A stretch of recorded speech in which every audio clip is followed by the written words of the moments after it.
tomar o gancho do colega Mozart, né? Porque a história ela demonstra que muitas vezes a última coisa que a pessoa perde é o medo. Primeiro a gente perde a nossa propriedade, seja aceitando impostos exorbitantes. Depois a gente perde a nossa individualidade, afinal de contas existem grupos que são os donos da razão e se você não pensa e não fala exatamente como esses grupos pregam, você é taxado aí de várias coisas, né? Então o pensamento diferente é proibido. E por fim, nós perdemos a nossa liberdade, que é quando o medo nos tomou conta. Mas, quando a gente não tem mais nada a perder, a gente perde o medo. E é isso que o povo cubano perdeu, foi às ruas, depois de 60 anos, pedir liberdade. Não foram pedir comida, vacina, saúde, foram pedir liberdade. Porque um homem livre pode fazer a sua própria vida e correr atrás de tudo isso.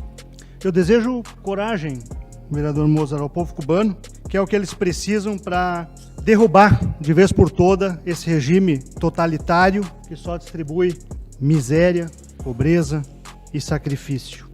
É por isso que nós precisamos mudar a velha forma de pensar na política, enfim, em tudo. O Estado precisa decidir navegar em vez de remar. O que eu quero dizer com isso? Os governos devem se preocupar muito mais com planejamento, com coordenação, com fiscalização, do que efetivamente executar o serviço. O serviço público não precisa ser estatal. O SUS não é estatal. O SUS é prestado por entidades privadas, que recebem do governo a remuneração. E assim tantos outros serviços que se pode desestatizar. O SUS é estatal, vereador. O hospital é estatal, vereador? O posto de saúde é SUS. A UPA em é parte, SUS, mas eu quero... A UPA é SUS, vereador. A palavra está com o vereador Alex. Em parte, mas nós podemos inclusive fazer isso. Em Lajeado, a Univates faz esse gerenciamento, né? Mas seguindo, eu tenho defendido que é possível fazer isso também na educação, e venho citando sempre o exemplo da EMEI Ser no Santo Antônio, onde os professores, tal qual no posto de saúde, enfim, são contratados, os funcionários servidores são contratados pela Univates e o município paga o serviço prestado. Defendi isso nas últimas semanas com relação ao licenciamento urbanístico, defender a devolução da responsabilidade dos projetos aos responsáveis técnicos e empreendedores e também nos serviços relativos à informação, né, relacionados com informação como emissão de certidões, de guias, enfim, através da adoção da política do Open Data. Hoje eu quero defender isso também com relação ao turismo e lazer, tema tão em voga nas últimas semanas, depois da construção do Cristo Protetor de Encantado. E nesse final de semana, eu acabei indo visitar o Casa Embarcadeiro, em Porto Alegre. Em determinado momento, que eu estava bem no início do empreendimento, eu olhei para um lado, olhei para o outro, e parecia que eu estava sentado em cima do muro de Berlim antes da queda de 89.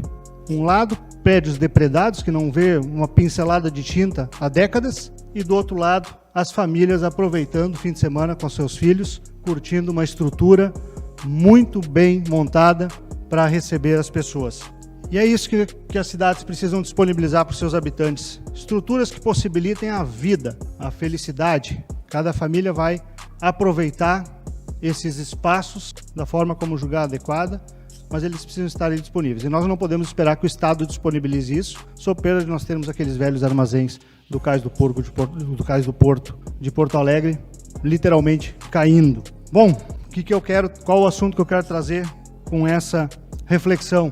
Nós temos duas grandes oportunidades hoje em Lajeado, no desenvolvimento turístico e de lazer. E eu defendo que nós façamos o que foi feito no Cais Embarcadeiro e outros tantos exemplos que tem mundo afora, com relação ao Parque Histórico e também com relação ao nosso, já iniciado aqui, mas em vias de efetivação, do nosso Parque Ney Santos Arruda, na Orla do Taquari. Se nós quisermos criar ambientes realmente bons, de excelência, para que as nossas famílias possam usar, a gente não pode começar a criar 1000 restrições para quem queira empreender nesses parques, senão nós vamos desperdiçar essas oportunidades. A minha sugestão é que nós façamos sim uma concessão, muito bem feita, obviamente, de direitos de bares, restaurantes, ocuparem esses espaços com estruturas móveis, no caso do Parque da Orla do Taquari, da mesma forma como foi feito no Cais Embarcadeiro. E no Parque Histórico, aí sim precisamos, o nosso desafio é um pouquinho maior, nós precisamos restabelecer as condições das casas que lá se encontram, que hoje, por falta de manutenção e uso, acabou estando muito danificadas e exige um investimento bastante alto. Mas em ambos os casos, Não é o governo que vai resolver isso, é o que eu tenho defendido. A gente cansou de esperar que o governo resolva essas questões. É preciso que nós deixemos para quem tem competência de gerar riqueza, emprego e renda, possa produzir nesses locais e, de bônus, entregar à nossa comunidade lajadense mais vida e mais espaços de lazer.